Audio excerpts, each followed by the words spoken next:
Hi friends, welcome to Sathya's lifestyle channel. இன்னைக்கு நம்ம பார்க்க போறது வந்து ஒரு தீபாவளி சேவரி ஸ்நாக்ஸ் தான் பார்க்க போறோம்.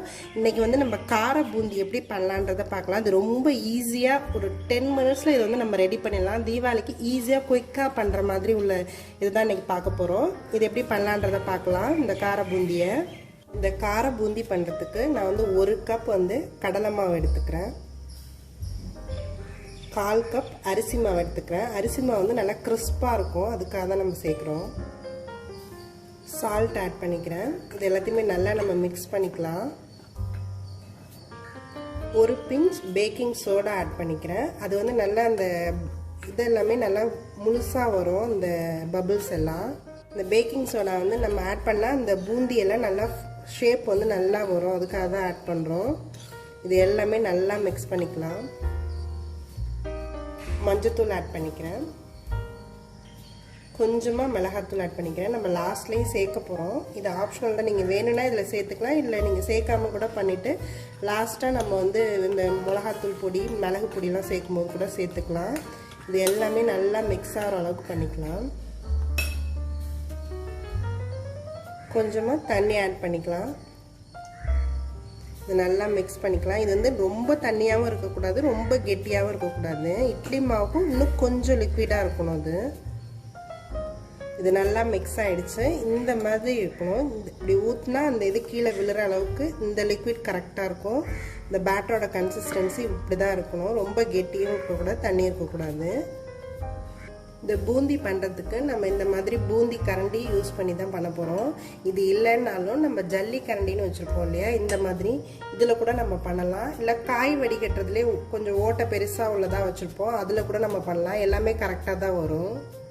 இந்த கார பூந்தி பண்ணுறதுக்கு நான் எண்ணெயை நல்லா காய வச்சுருக்கேன். இது நல்லா ஹீட் ஆனோன்னு தான் நம்ம பண்ணணும். இந்த மாவை இதில் வச்சு நம்ம அப்படியே பண்ணாலே டக் டக்குன்னு விழ ஆரம்பிச்சிடும்.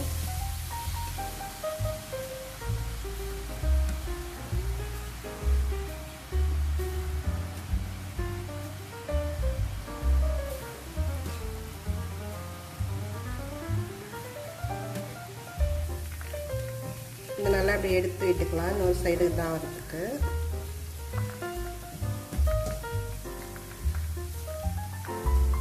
இது நல்லா கிறிஸ்பாக ஆகிற வரைக்கும் நம்ம இதை ஃப்ரை பண்ணிக்கலாம். இது எடுக்கும் போதே தெரியும், நல்லா ஒரு கரகரன்னு சவுண்டு கேட்கும், அது வரைக்கும் இதை வைக்கணும். இது இப்போ ரெடி ஆயிடுச்சு. இந்த சவுண்டு வரணும், நம்ம எடுத்துடலாம். இதை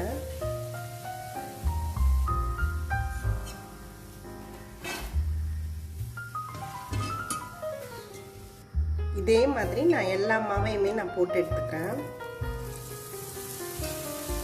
இதே இதுலயே நம்ம கொஞ்சமா முந்திரி பருப்பை வறுத்து எடுத்துக்கலாம்.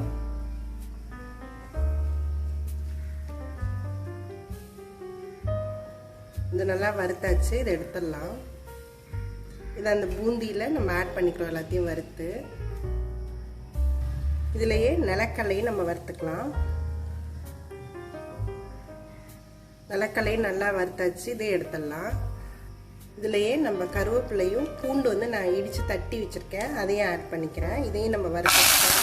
இது மட்டும் போடும்போது கொஞ்சம் பார்த்து போடுங்க, எனக்கு தெரிக்கும். இதையும் வறுத்தாச்சு, இதே எடுத்துடலாம். நம்ம இந்த வறுத்த இதையே இதிலே ஆட் பண்ணிக்கலாம். இதுக்கு தேவையான அளவு நான் மிளகாத்தூள் போட்டுக்கிறேன். மிளகுத்தூளும் போடலாம், மிளகாத்தூளும் போடலாம், அது நம்மளோட விஷ் தான். இதை நல்லா நம்ம மிக்ஸ் பண்ணிக்கலாம் எல்லாத்தோடையும். இந்த கார பூந்தி வந்து நல்லா ரெடி ஆகிடுச்சு. நல்லா கிறிஸ்பாகவும் இருக்கும், இது நல்லா டேஸ்ட்டாகவும் இருக்கும். இது தீபாவளிக்கு கொஞ்சம் ஈஸியாக பண்ணுற மாதிரி உள்ள சேவரிஸ். இது நீங்களும் ட்ரை பண்ணி பாருங்கள். என்னோடய வீடியோஸ் எல்லாத்தையும் பாருங்கள். என்னோடய சேனலை சப்ஸ்கிரைப் பண்ணுங்கள். தேங்க்யூ ஃபார் வாட்சிங்.